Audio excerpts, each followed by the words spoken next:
Sometimes in life, you just have to appreciate the good things. If you want to know what a good thing is about this Washington Nationals team, it's MacKenzie Gore. You are Locked On Nationals, your daily Washington Nationals podcast, part of the Locked On Podcast Network, your team every day.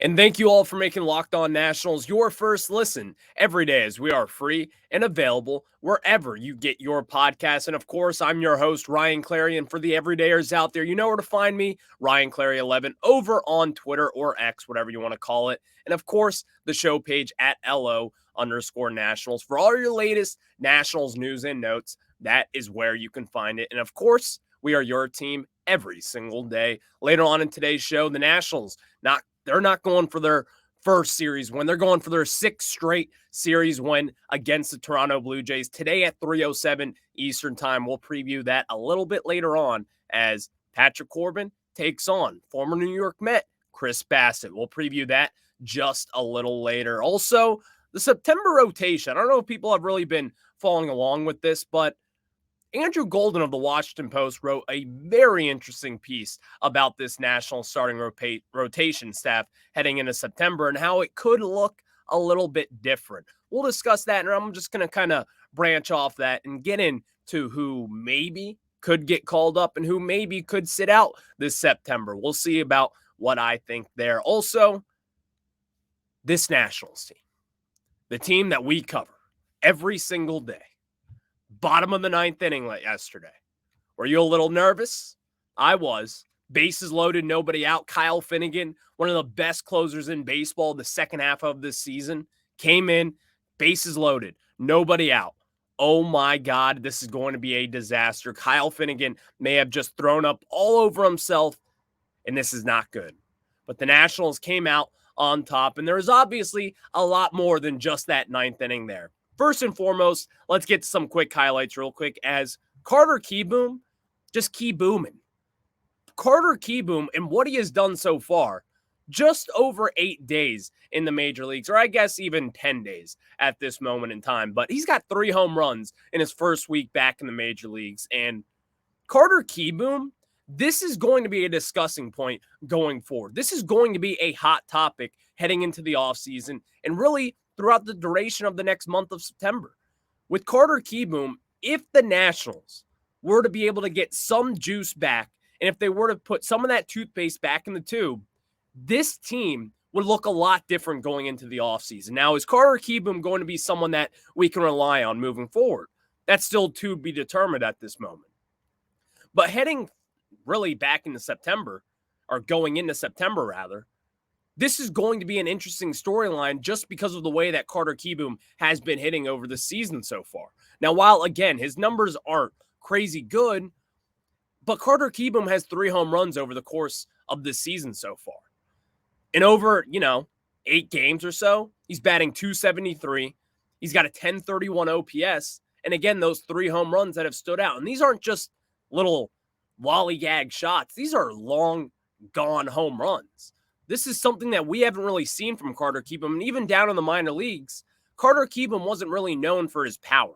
He was known for his extra base hit potential. He usually finds the gats and plugs those. But other than that, he wasn't a home run guy. So at this moment, I'm not really going to be thinking that Carter Kieboom is just going to be some power bat. But I also think that Carter Kieboom does have the potential to be an impact bat for this rotation moving forward. And when you talk about Carter Kieboom, we all know, former top 20 prospect. The Nationals put a lot of eggs in that basket. Ultimately, it just hasn't really worked out to this moment. But being only 25 years old, that's in favor for him. Carter Kieboom is going to get the opportunities moving forward, and I think that is just okay. It's fine. After having 2 hits in yesterday's ball game, going up against a right-handed starting pitcher, hitting a home run off Jose Barrios, that was big. That is big to see from your once former top prospect. And again, another former top prospect, which kind of goes to show you this Nationals team and the youth behind them, is Keibert Ruiz. a 3-run home run there in the top of the 5th. That was a long gone home run, in my opinion. It wasn't that far off the bat, but you knew right when he hit that, that was going a long way. And ultimately it did, heading over that right field fence there. And Keibert Ruiz is officially still on fire. But even then, yesterday was kind of just about the youth movement of this Nationals team. It wasn't just Keibert Ruiz. It wasn't just C.J. Abrams this time. You even got impacts from MacKenzie Gore, yet again, who we all know when MacKenzie Gore is on, he's on. You're going to get his ace stuff. And in yesterday's contest, we did get that against the Blue Jays.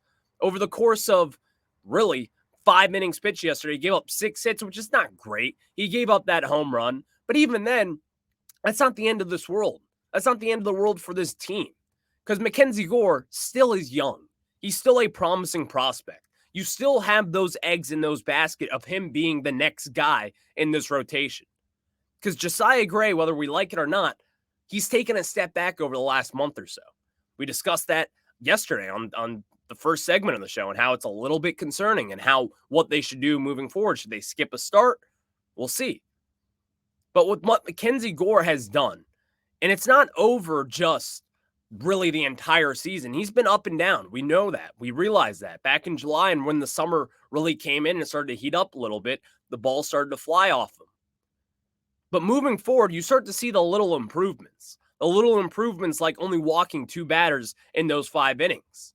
And also in that time frame as well, he's not really giving up these hard-hit balls. Now, while you saw a couple yesterday, it certainly isn't as bad as what it once was earlier this summer.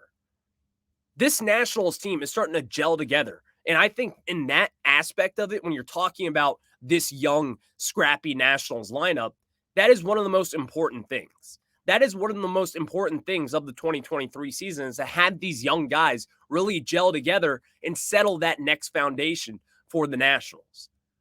Because the Nationals wouldn't be where they are without MacKenzie Gore, Keibert Ruiz, Carter Kieboom over the last week. We wouldn't be. And in fact, where would we be without some of these young prospects? C.J. Abrams as well, Josiah Gray, obviously, Luis Garcia early on this season. Where would we be? Because in my opinion, this team would not be anywhere near where they are without those young guns like the San Diego Padres prospects that we got with Gore and Abrams. They continue to impress, and this team moving forward is going to be even more impressive because when you have someone who is a 7th-round pick like Jacob Young.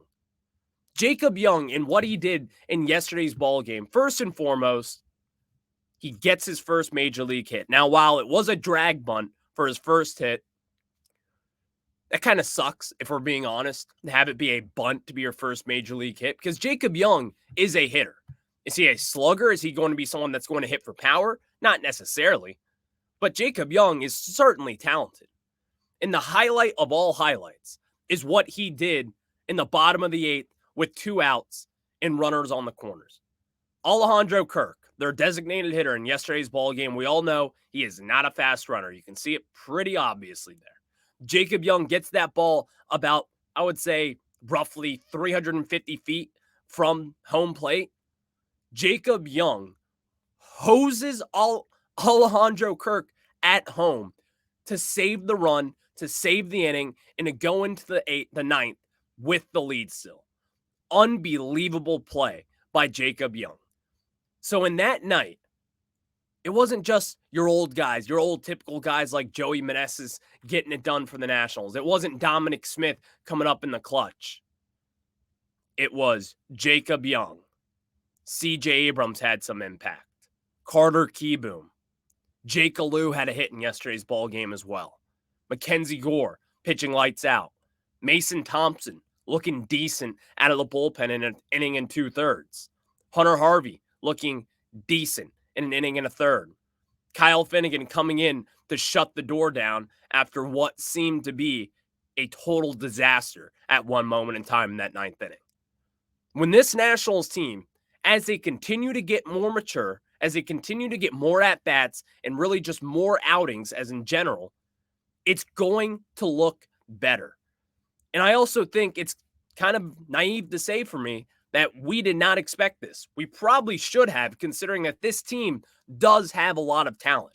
It does. It's still young, but we probably could have saw this little breakthrough a little bit earlier if we just sat back, and I'm talking about myself here, if we just sat back and remembered that all these guys who maybe haven't proven themselves at the big league level, that they still can. Because CJ Abrams, while he's been a little bit colder as of recent, he's still been one of the Nationals' best players out there every single day. And that is an ultimate important sign for a rebuilding team to have your 22-year-old shortstop who's already had a big year league under his belt to really just take that step up and improve. And I think we're starting to see that gel with this Nationals team. And thank you all for making Locked On Nats your first listen. The Nationals play the Blue Jays today at 3:07 Eastern time. And again, 3:07 Eastern time start. First off, wacky 3 p.m. start. I don't really like that too much. First off, 3:07 start. Just make it 3:05. I don't know why you have to be special. Catch every pitch of the Nationals hometown broadcast with SiriusXM on the SXM app. Just search Nationals there. And of course, now let's get into this starting rotation talk, because I think this is going to be a big topic heading into September here. And this is definitely going to heat up as we enter September, which will be in about 2 days from now. August 31st is tomorrow. August 30th is today. We'll get into that because I think the rotation could look a little bit different, or will it? I'll discuss that. But before we get into it, I got to tell you guys about our new friends over at LinkedIn. And are you struggling to close deals? Cold outreach is wasting the time of both the buyer and the seller at every stage, especially when sellers are using shallow and outdated data. Your organization can overcome these challenges with technology that translates comprehensive, high-quality buyer data into real-time insights. These deeper insights empower sales reps and teams to adopt the habits of top performers, which leads to better outcomes like more pipeline, higher win rates, and larger deals. We call this deep sales, and we built the first deep sales platform with the next generation of LinkedIn Sales Navigator. Right now, you can try LinkedIn Sales Navigator and get a 60-day free trial at linkedin.com/lockedon. That is linkedin.com/lockedon for a 60-day free trial. Let LinkedIn Sales Navigator help you sell like a superstar today. Just go to linkedin.com/lockedon and get started. Now let's talk about this national starting pitching rotation staff, whatever you want to call it. Because I also think this is kind of something that when your team isn't really in the hunt for the wild card, now while you can make the case that we are, but this team, we know it's not really a postseason team. It's not built for the postseason. It's not going to last through a wild card series, in my opinion. There's going to be questions about young starting pitchers, particularly guys who have had injuries in the past. You look at Jake Irvin. Jake Irvin had Tommy John surgery just a few years ago. Jake Irvin kind of recovered a lot of last season and has ultimately looked really good in the majors. They skipped his start earlier this July. Ever since then, he's looked really good. So he's kind of the hot button topic one of this, and as well as MacKenzie Gore. MacKenzie Gore last year, we all know, was shut down once he got traded from the Padres to the Nationals. And some people were like, yeah, he probably could have pitched if he was in a postseason run here. If we were good, we probably could have used him. We definitely probably would have, for being honest. But I think that decision, in hindsight, was actually a good one. Just shut him down there. There's no point in it, and whatever. But Jake Irvin, this is an interesting one. Now, I will admit, first and foremost, I'm no doctor. I'm not. Sorry, I'm no doctor. But I also hear this argument out, and I just don't really necessarily agree with it all the time. That if you should just give this guy rest, even if they're not hurt. Now, while they do have injury history, there's still a way to build them back up. Now, if you believe that his arm, if he's getting a little irritable down there in the elbow or the shoulder, whatever it may be, if someone like that does have these injury history down the stretch, and if they're aching in any way, shape, or form, then it should definitely be a possibility to take a look at someone like Irvin or Gore and shut them down. But at this moment, I don't really know what a precaution would do for you. Now, in 2012, when you did that with Steven Strasburg, and you shut him down heading into the postseason. I still disagreed with that moment right then and there. But in hindsight, I did look back at it and say it was probably best for him. He probably needed to be shut down. And in Jake Irvin's case, maybe they're looking at it like that because this is his career high innings pitch ever in professional baseball. He's looked really good. He's pitching every 5 days, and over the last few weeks here, he's pitching every 6 days. So when you look at Irvin in particular, again, myself, thinking for me, I wouldn't really shut him down because I don't really see the purpose in it unless there is some irritation there. If there is some risk of injury with Jake Irvin, then yeah, shut him down. That's fine.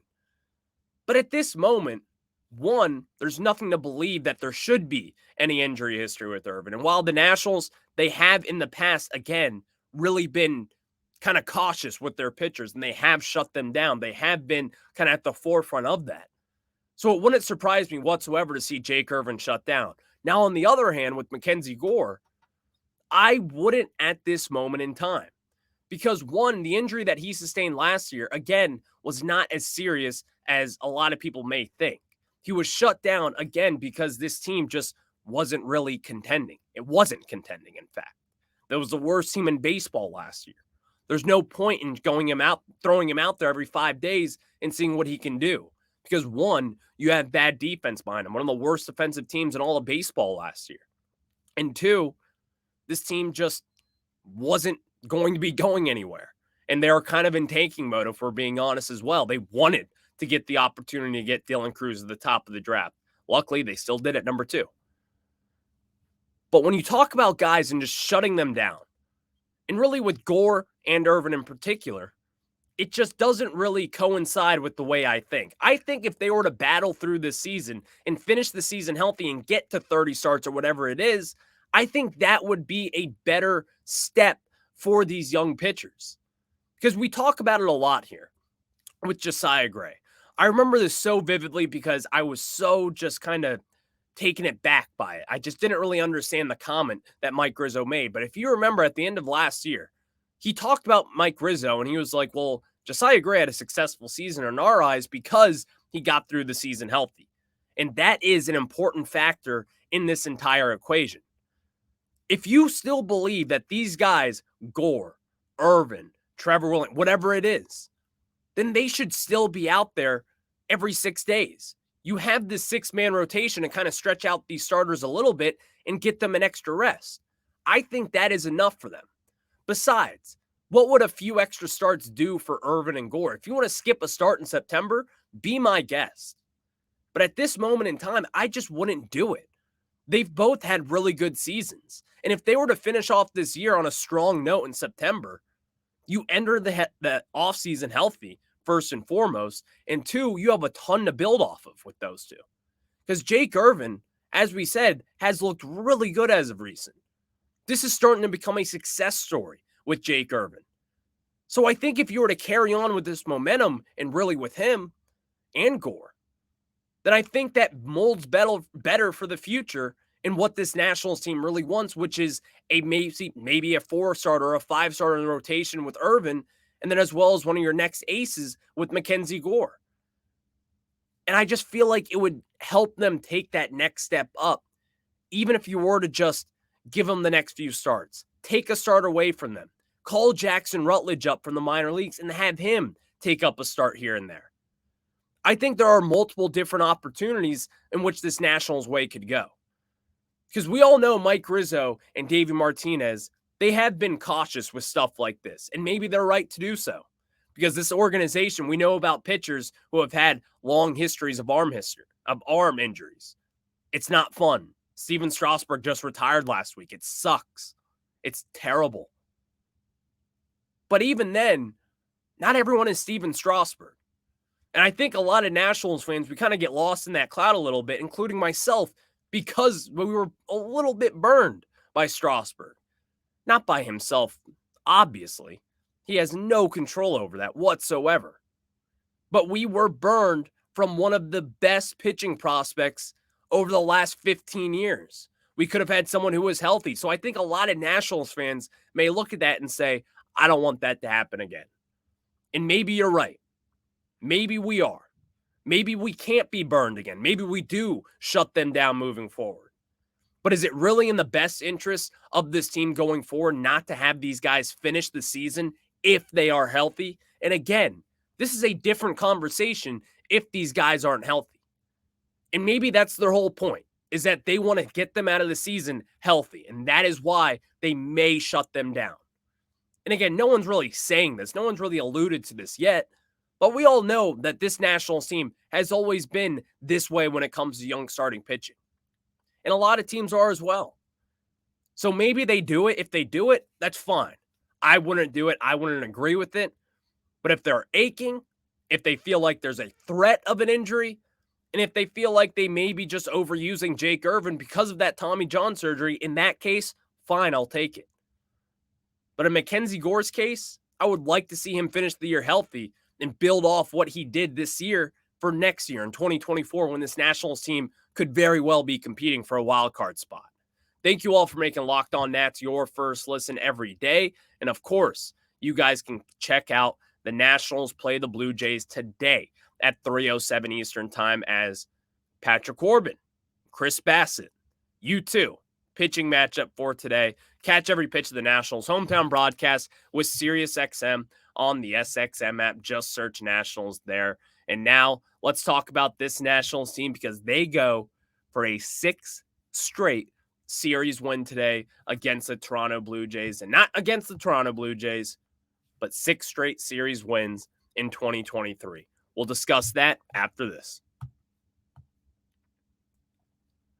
And now we're back as the Nationals are taking on the Blue Jays after splitting the first 2 games, losing game 1, winning game 2, and kind of wild fashion, which we would have expected for last night's win. And of course, with the scrappy Nationals, you never can take them for advantage. But the pitching matchup today, right-handed pitcher Chris Bassett, we know him. New York Mets last year, we don't like him. He's a New York Met. But first and foremost, Chris Bassett has actually kind of struggled a little bit over the course of the season. Not really struggled, but he wasn't really his 2022 self.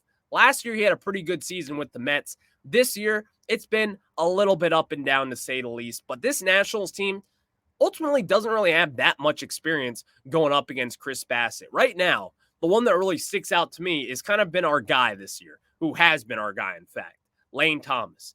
In his career, in 5 at-bats, he is 0 for 5 with 3 strikeouts. That sticks out like a black eye. That is not good.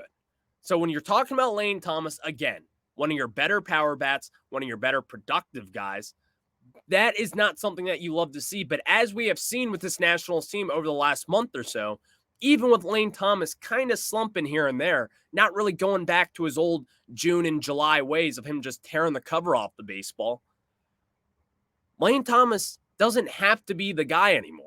This Nationals team continues to find ways to win, whether it be the young guys like Riley Adams, for example, former Toronto Blue Jay, Keibert Ruiz, Carter Kieboom, CJ Abrams. Lane Thomas doesn't have to be the guy anymore. He's not the guy who really makes this machine run. The Nationals have found different ways to win. And I think that is an important factor when talking about these 2023 Nats. So going forward, it's also not just that. You can even look at guys like Ildemaro Vargas, who have a .500 career batting average against Chris Bassett. Now, again, 2 for 4, 2 singles. Nothing wildly impressive. Nothing that you're like, this guy's going to kill him today. It's only 4 at-bats, whatever. Keibert Ruiz also 1 for 3 against Chris Bassett with a single. Riley Adams is 0 for 2 as well. Those are your 4 national hitters that really kind of stuck out to me in their production. But Patrick Corbin's going on the mound today. And listen, we all know the drill. It is a wild card with Patrick Corbin. He could come out, give up 2 runs in that first inning, and then all of a sudden he's going to go 6 1/3, giving up only 2 earned runs and striking out 5, only walking 1. That's the kind of days that we live out here with Patrick Corbin. You never know what you're going to get, and that is kind of why, selfishly, it's a little fun to watch Patrick Corbin, isn't it? It just kind of is. You never know what you're going to get. And especially this season, at times he looks like he's back to his 2019 form. He's not striking out guys at the rate he was back then, but he's still looking good. He's still getting guys out. But on the other hand, then it looks like 2021 Patrick Corbin or 2022 Patrick Corbin all over again. So at this moment, you just never really know what you're going to get with it. But that is the exciting part, especially with this scrappy Nats team and really taking on this name, and it's taken off like a wildfire. I think this Nationals team could actually be in a pretty good position going up against this Blue Jay staff. And again, we talked about the struggles with MacKenzie Gore yesterday and why I was a little concerned with Gore and what he could do in that start. They got a lot of right-handed hitters in there that love to hit home runs. They hit home runs like I eat candy. It is a lot. But I think the Nationals actually have a steady, decent chance with this team moving forward. And if you're going up against this Blue Jay staff, then maybe, just maybe, you can find a way to get the job done. Thank you all for making Locked On Nats your first listen every day. The Nationals play the Blue Jays today at, you know what time? The worst time ever for a start time. 3:07 Eastern Time, and catch every pitch of the Nationals hometown broadcast with SiriusXM on the SXM app. Just search Nationals there. And of course, can the Nationals get their 6th straight series win, in which feels like we haven't done that in years? We'll discuss that tomorrow, and hopefully, just hopefully, this team can get the job done. We'll talk about this tomorrow, and of course, I'll catch you on the flip side.